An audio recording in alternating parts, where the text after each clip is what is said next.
Hey y'all, 1986 Mustang Foxbody dash pad replacement. I got my new dash pad here, and we'll get into that briefly after we look at what we got here. All right, so dash pad, you probably have the same issue I have. Holes in the dash, cracked dash. So what I've done is I do the liberty of taking all the screws out already, and being that there's no videos on the internet for how to do this, I thought I'd make one up real quick. I think you'll get the gist of it really easily. It's not that hard to do.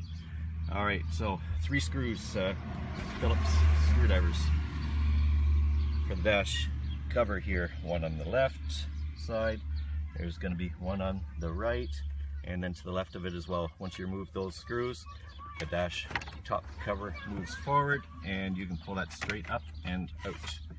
And that part is done. All right, for replacing the dash pad, there's a screw on the left hand side, there is one on the right hand side, and actually if you look carefully at mine, you'll see they're broken because I didn't know they were there until it was too late. Not a big deal because this is coming out anyways. There is a screw on the left here and on the right of the passenger side, and then there are 4 additional screws to the blower, one on the right side, on the left side, one on the right, one on the left. So there's 4 screws up top, 3 on the front, and that should pretty well do it. That's all I needed for mine to come out. So once you take all the screws out, the dash pad pushes straight up, and then just pull it out. All right, and that's just as simple as that. All right.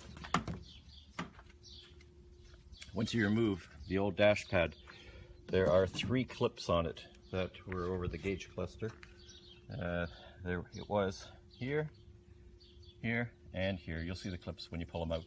You'll need those clips on the new dash pad because the new dash pad does not come with the clips, but you will need it.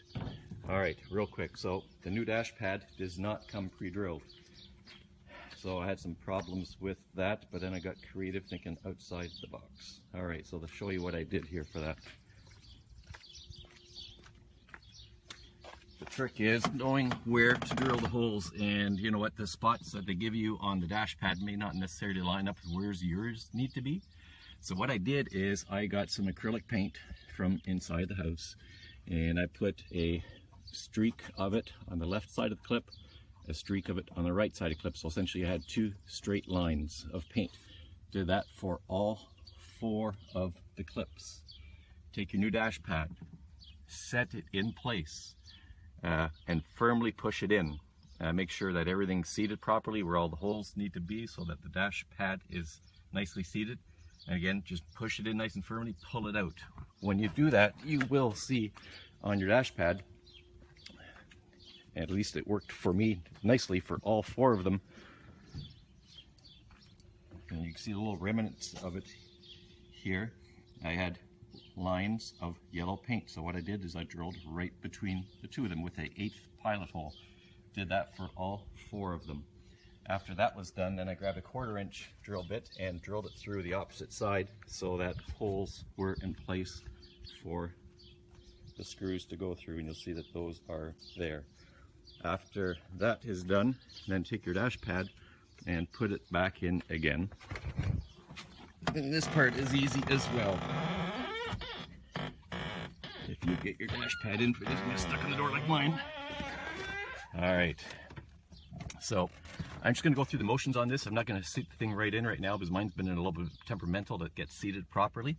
But put the dash pad in place again, firmly push it down, make sure it's seated properly. I find that these right tabs here, and I don't know how well you can see that, these little tabs to get them in the right spot is a pain in the butt. But anyways, once you get them semi-seated, give it a good shot to seat the dash pad in there. And all right, now that that's in there, you're gonna have to drill this hole over here, and the 3 underneath the dash where the gauge panel is going to go. So once you have the dash pad in place, you could drill pilot holes very carefully. Watch you don't go through the whole pad. Drill your pilot holes, take your dash pad back out, and drill those out to 1/4 inch. And once those are done, you need to grab your clips that you removed from the first dash pad and you're going to need to put them onto the new one. So you'll have 3 of those again, one on the left, one just the right of center, and then one to the right side. Once that's all done, you're good to go. You're ready to seat it in place and screw it back in, and that's about as hard as it goes. I've seen written instructions that say it takes about 2 hours. I did this in under an hour. I won't screw it in right now because I still need to, because this is my project car, everything's a little tired. I'm actually plastic dipping my whole dash here. So I'm gonna get that painted. So that way when I get the black dash pad in there, the interior of the car will be black as well. And eventually there'll be new carpets in here, new seats and everything else to go with it. So anyways, I hope this video helped you guys.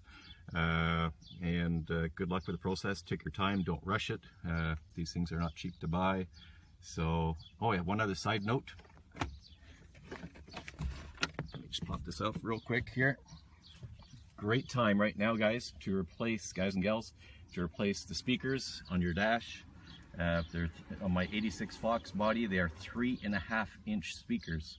So I got some new 100-watt speakers I'm going to be putting in here before I put the dash pad back on, along with the new stereo that I've purchased as well. So take advantage and do, don't just look at, don't push to the dash pad. There's maybe some additional things you can do at this time to kind of clean up your car and get it going the way you need to. Anyways, good luck with that, and happy motoring. And here's a video of the finished product. Dash pad installed, worked out pretty well, and plastic dipped interior as well from blue to black with the new stereo. Just a side note, if you're going to put a new dash pad in and you're going to change the speakers, put the new speakers in before you fit the dash pad. You might save yourself a little headaches that I ran into. Anyways, good motoring, and thanks for listening.